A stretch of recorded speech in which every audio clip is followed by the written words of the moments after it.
if you were given the chance to choose kung ano yung mga online games na nilalaro nyo dati, ano kaya yung pipiliin nyo? Definitely Roblox. Like, kahit na yung college, naglalaro pa rin ako ng Roblox. Oh, ikaw naman te, anong nilalaro mo dati? Siguro nagsa-summertime saga ka dati, no? Hoy, baisliw ka talaga. Di kasi ako masyado naglalaro sa online games eh.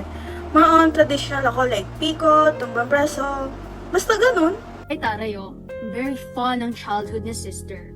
Hindi ako makarelate. Pero, ayun na nga guys. Kaya natanong ko sa inyo tong mga tanong na to. Kasi ang topic natin for today's podcast is, drum roll please. Is it the effects of technology in early childhood? Tapos yung mga positive and negative effects? Perfect na perfect ka dyan, sister. Parang binasa niya talaga yung script, no? So, ayun na nga guys. Ang topic natin for today's podcast is kung paano ba nakakasama ang online technologies sa kids ngayon and kung ano yung mga positive and negative effect nila. Kasi ang dami nang nababalita sa social media ngayon na nakakasama raw ang online games, ang mga techie, technology, digital stuff sa mga bata. Diba? To the point na hindi na raw sila nakakatulong sa gawaing bahay. Kaya yun, ng mga parents, nagagalit sa mga comsec. Pero pag nakita mo naman yung mga post nila, nagpo-promote naman ng mga online sugal. Ay, hala, mali! Pero ayun, for today's podcast, we will be discussing the effects of technology in early childhood and what are the positive and negative effects that may affect early childhood. Go. Na? Na? Hoy, babaita! Ano? Bingi lang? Ano ba yan, ma? Nagdarang yung tao eh! Kapag tinatawag kasi kayo, sumagot kayo, hindi para kayong bingi dyan. Ang daming gawain sa bahay. Ay nako, puro na lang iPad. Mag-aral ayaw, laro gusto.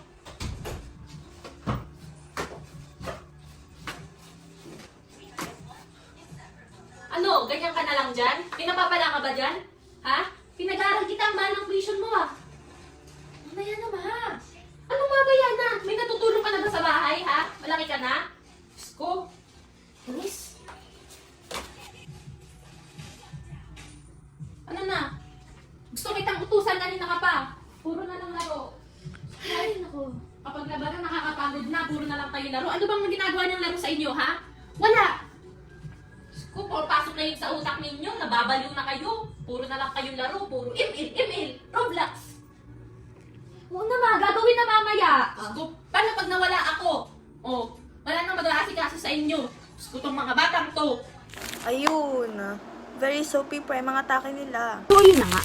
To get to our discussion, technology has become part of our daily life. To the point na habang kakain tayo, nakatapat sa phone. Habang nasa CR, hawak-hawak ng phone. Habang nagkaklase, naka-phone rin. Tsaka, many children are introduced to smartphones, tablets, televisions, online games, and social media before they even start school. Totoo yan sis. For example, yung mga magulang na gumagawa ng mga FB account para sa mga anak nilang sanggol. Like, offer naman sa digital footprint. Tapos minsan mag-chat pa yan sa mga ninong at ninang ng bata. Tapos tuwing may events, chat ng ganyan. Tapos na para bang nakakapag-chat yung mga infants, no? Infants? Diba? Pero, sabi kasi nila, kaya daw they were introduced to these technologies is because of educational content, entertainment, and communication. Pero hindi ba mas na-expose ang mga bata sa online predators, inappropriate content, cyberbullying, and excessive screen time? Correct. Kaya, it is important that children are supervised when using digital technologies. Kaya, this 2026, the Department of Information and Communications Technology and the Cybercrime Investigation and Coordinating Center considered banning Roblox. Ay, oo, sobrang kalat niyan sa social media. Ang issue kasi maraming reports daw ng mga bata na na-expose sa online grooming and harmful content. However, hindi naman na-implement and ban after Roblox introduced stronger child safety measures. And the incident highlighted the growing need to protect children in digital environments, di ba?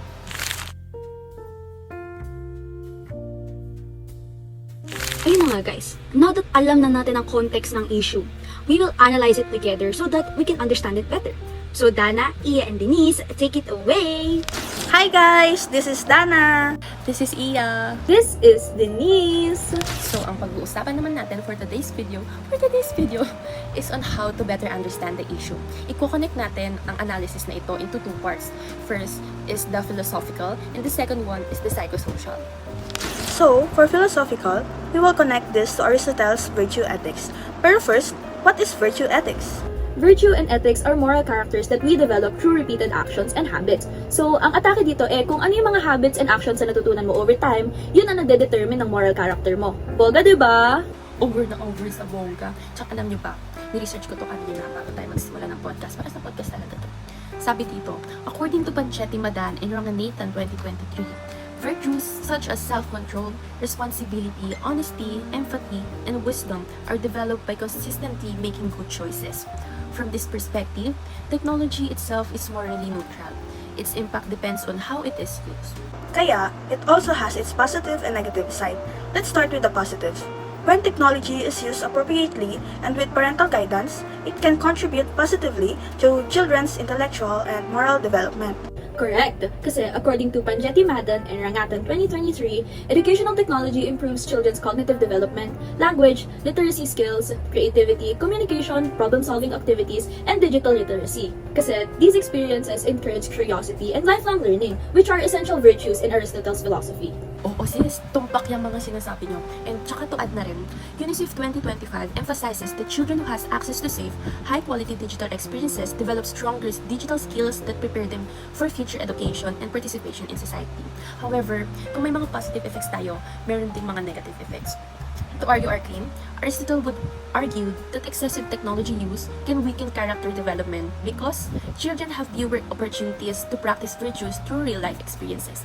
Tsaka, to support this study, Carr et al. 2025 reported that excessive screen time is associated with sleep disturbances, decreased physical activity, emotional and behavioral problems, and weaker social skills. Kaya, this may hinder children's ability to develop self-control, responsibility, empathy, and healthy relationships with others. Kasi, from Aristotle's view, technology should serve as a tool for cultivating virtues rather than replacing meaningful human interaction. Corina Sanchez ka dyan, Bes. Kaya naman, ang educational technology is nakakapag-strengthen ng intellectual growth ng isang bata, lalo na kung ginagamit siya in a moderation. Diba? Pero kung excessive and unsupervised na ang screen use, it can interfere with children's moral development by limiting opportunities to practice responsibility, empathy, patience, and self-discipline. Kaya, it is important to balance technology use because it is essential to ensure that digital experiences contribute to the development of a virtuous and well-rounded individual. So now that we are done with the philosophical development, dadapo naman tayo sa psychosocial. So Sharpay and Mika, go go go niya tayo! Yes na yes! Go, go, go! To the highest level na talaga to mga te. Akala nyo tapos na? Hindi pa! Pumasok na tayo sa psychosocial side. Push natin yan! At ang masasabi ko lang, todo na to. So, let's analyze the positive and negative energy ng mga bagets ngayon. So yun na nga guys, magsimula muna tayo sa positibo para happy-happy lang tayong lahat, diba? Yes, I. So, ayun na nga. Ayon sa Asia Pacific Center for Research 2025, ang tamang paggamit ng digital tools ay nakakatulong sa social connection at learning ng mga bata. Pero wait, may twist. Ayon naman kay Erik Erikson's psychosocial theory, ang mga bata sa early childhood ay nasa yugto ng initiative versus guilt. So, kapag binigyan mo sila ng magandang educational apps, nagkakaroon sila ng sense of purpose at initiative na mag-explore at matutunang mag-isa. Alam niyo guys, netong nakaraang mga buwan lang ng 2026, naging malaking usapin kasi sa bansa ang tungkol sa child safety measures sa mga gaming platforms gaya ng Roblox dahil sa mga ulat ng online grooming at harmful content. So, this is according to Business World 2026 and Banahan 2026. Seryosong usapin to, listeners. Kahit na-resolve na ito matapos maglatag ng mas mahigpit na parental controls ang platform, pinapatunayan lang nito na ang mga bata ay napaka-vulnerable sa emotional at psychological na panganib sa online. So this is according to Philippine News Agency 2026 naman. At pumasok din dyan ang social learning theory ng iconic lola natin na si Albert Bandura, 1977. Sabi niya, natututo ang mga bata sa pamamagitan ng panggagaya o modeling kung ano ang nakikita sa screen, gagayahin. No filters, for real. Parang yung behavior lang ng mga Gen Alpha ngayon na nakukuha pati accent at ugali ng mga paborito nilang online streamers. Kaya kung puro malalahas o hindi angkop na content ang pinapanood nila, maaari nilang ma-adopt ang agresibong pag-ugali sa totoong buhay. At ang pinakamalalang side effect para sa akin ay isolation behavior. Ang mga bata ngayon, sa halip na lumabas para makipagkaibigan sa kapitbahay, nakikipagbardagulan na lang sa comment section o kaya naman ay nakalock lang sa kwarto magdamag. nababawasan ang face-to-face interaction na nagiging sanhi ng mahinang emotional regulation at empathy sa kapwa. At dahil nalaman na natin ang context and na-analyze na natin ang issue, kailangan naman natin malaman kung ano yung mga thought process natin, di ba? Para may say din tayo here. O Dana, anong masasabi mo sa topic na to? Actually, be, hindi naman talaga nakakasama ang technology sa mga bata, pero dapat may guide pa rin ng mga magulang. Oo, bes. Tsaka kung chronically online kayo or nanonood ng news, napakaraming incidents na nangyayari sa mga schools ngayon, which is very alarming. Like, sobrang bata pa nila for that. True. Tsaka, have you seen the news? They temporarily banned Gorblax because of a school shooting that happened last week. Apparently, kaya nila binan yan kasi sabi ng Cybercrime Investigation and Coordinating Center 2026, naging influence yung app sa incident. Grabe, nakakatakot na talaga yung panahon ngayon. Tsaka alam niyo ba guys, may effects din mentally sa mga kids yan. Nabasa ko sa study ng Ateneo de Manila noong 2024 na children spend more than 2 hours ng screen time per day and nagsushow siya ng poor development outcomes sa mga bata, di ba?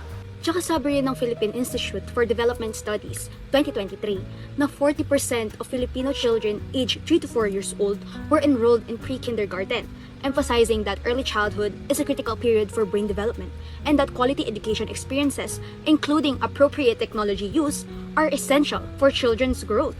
Alam nyo guys, in this era kasi, more on digital na talaga tayo, more on techie na, kaya hindi talaga may iwasan ma-influence ang mga kids sa technologies. Kasi girls, hindi naman natin may iwasan yung positive and negative effects. Kasi tingnan ninyo, yung relasyon nyo ng bebe nyo ng walang label for 2 years, may positive and negative side effects, di ba? Ay, hala, Pero jokes aside guys, para maiwasan talaga ang mga bad effects, need natin ang mga solutions on how we will guide our kids. Kasi di ba tayo din ang nakakatanda and we have enough knowledge para i-guide sila. Through the fair ka dyan, sister. Kaya for solution number 1, technology should not be completely eliminated from children's lives. Kasi sabi nila Sisi Panjetti Madan and Raghunathan 2023, na research shows that it can improve cognitive development, language skills, creativity, communication, and digital literacy when it is used appropriately and under adult supervision. So the goal here is maging balanced, safe, and age-appropriate technology use. For solution 2 naman, parents play the most important role in guiding children's technology use. They should establish consistent screen time limits, choose high-quality educational content, and participate in their children's digital activities, and encourage outdoor play, reading, and face-to-face family interactions. Kasi, according to UNICEF 2025, children benefit most from technology when parents actively support their digital experiences and help them build healthy digital habits rather than simply restricting access. UNICEF also emphasizes that the quality of children's online experiences is more important than focusing on screen time alone. Next is solution number 3. Schools should integrate technology only when it enhances learning outcomes while continuing to provide opportunities for collaborative learning, creative play, and social interaction. So, according to Panjetti Madan and Rangathan 2023, educational technology should complement traditional learning instead of replacing real-world experiences because balanced use supports children's cognitive, language, physical, and socio-emotional development. ayun, perfect yung mga sinabi nila. 10 points kayo sa heaven.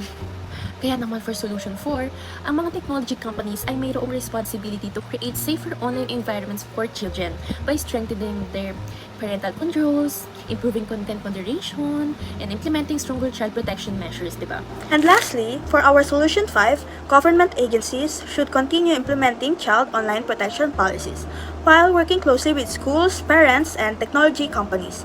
According to the Asia Pacific Center for Research 2025, nearly all Filipino preschool-age children exceed the World Health Organization's recommended screen time limits, highlighting the need for public awareness campaigns, school-based initiatives, and multi-sector collaboration to encourage healthier digital behaviors among young children.